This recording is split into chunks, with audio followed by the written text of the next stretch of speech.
Bienvenidos a la clase de matemáticas del primer parcial primer trimestre. Mi nombre es Carlos Amaya y hoy vamos a hablar sobre las progresiones aritméticas. Los objetivos de esta clase son los siguientes: reconocer y distinguir las progresiones aritméticas y geométricas, calcular el término general de una progresión aritmética y geométrica, hallar la suma de los términos de una progresión aritmética. Una progresión aritmética es una asociación en que cada término, menos el primero, se obtiene sumando al anterior una cantidad fija de, llamada diferencia de la progresión. Los tipos de progresiones aritméticas pueden ser crecientes y decrecientes. Si la diferencia es mayor que 0, los números cada vez son mayores, debido a que va incrementando. Se dice entonces que la progresión aritmética es creciente. Tenemos, por ejemplo, 2, 4, 6 y 8. Tienen una diferencia de más 2, por lo tanto, los términos van a ir incrementando o creciendo. Progresiones decrecientes.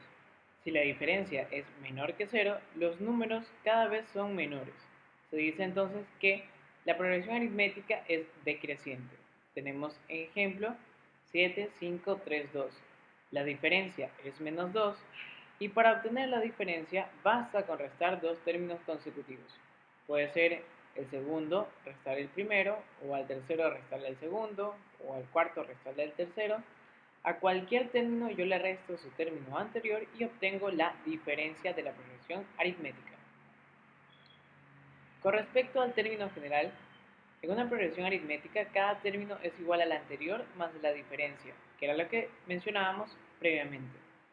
Observemos entonces 3, 5, 7 y 9. El primer término 3, segundo término 5, tercer término 7, cuarto término 9. Por lo tanto, sabemos que a sub 2 es igual a sub 1 más la diferencia. En este caso sería a sub 2 igual a 5. No es otra cosa que a sub 1, primer término que es 3, más la diferencia que podemos inferir rápidamente que es igual a 2. Por lo tanto, 3 más 2, 5. Para el siguiente caso se cumple entonces que a sub 3 es igual a sub 2 más la diferencia, pero a sub 2 ya sabemos que previamente es a sub 1 más la diferencia. Es decir, que a sub 3 finalmente sería a sub 1 más 2 veces la diferencia, a sub 4 sería a sub 1 más 3 veces la diferencia, y así podemos irnos cuantos términos haya en nuestra progresión aritmética. Decimos entonces lo siguiente: que a sub n es igual a sub 1 más n menos 1 que multiplica a la diferencia. Ahora tenemos lo siguiente. Podemos ver a continuación con el siguiente ejemplo, en donde el primer término es 3 y la diferencia podemos deducir que es 2. Si yo resto 9 para 7, 9 menos 7 sería 2, 11 menos 9 es igual a 2, 7 menos 5 es igual a 2, 5 menos 3 es igual a 2. Es decir, que la diferencia es, primero que nada, mayor a 0, por lo tanto mi regresión es creciente, mientras que podemos decir lo siguiente: a sub n, un término cualquiera de mi progresión, es nada más y nada menos que el primer término, en este caso es 3, más la posición en la que me encuentro, que es n, menos 1, que multiplica a la diferencia, que ya también sabemos que es 2. Así, por ejemplo, si yo quisiera sacar el término número 10, a sub 10 es igual a 3 más 10 menos 1, que ya sabemos que es 9, multiplicado por 2. 9 por 2, 18, más 3, 21. El término número 10 sería 21, mientras que el número 100 sería 201.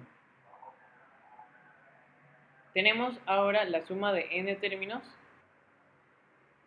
En una progresión aritmética finita de n términos, la suma de términos equidistantes de los extremos es igual a la suma de ellos. Tenemos entonces que a sub 1 más a sub n sería lo mismo que a sub 2 más a sub n menos 1, y sería lo mismo que a sub 3 más a sub n menos 2, y así sucesivamente.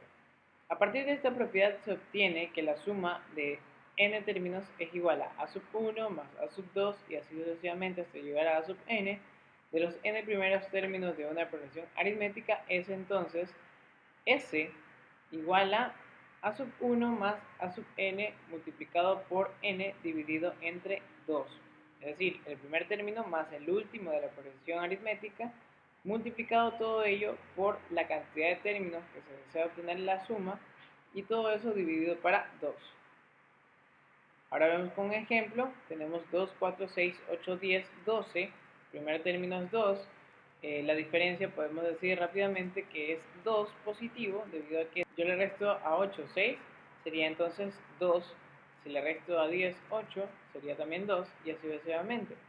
Podemos decir lo siguiente, en vista que la suma es igual al primer término más el último, podemos concluir que es 2 más 12 dividido para 2 y todo eso multiplicado por 6. Porque n es la cantidad de términos que estoy tomando en cuenta. Si yo quiero tomar los 6 términos de esta progresión, sería entonces n igual a 6. Por tanto, yo puedo simplificar 6 dividido para 2 es 3. 2 más 12 sería 14. 14 multiplicado por 3 es 42. Y esa sería la suma de mis 6 primeros términos de esta progresión aritmética. Muchas gracias por su atención.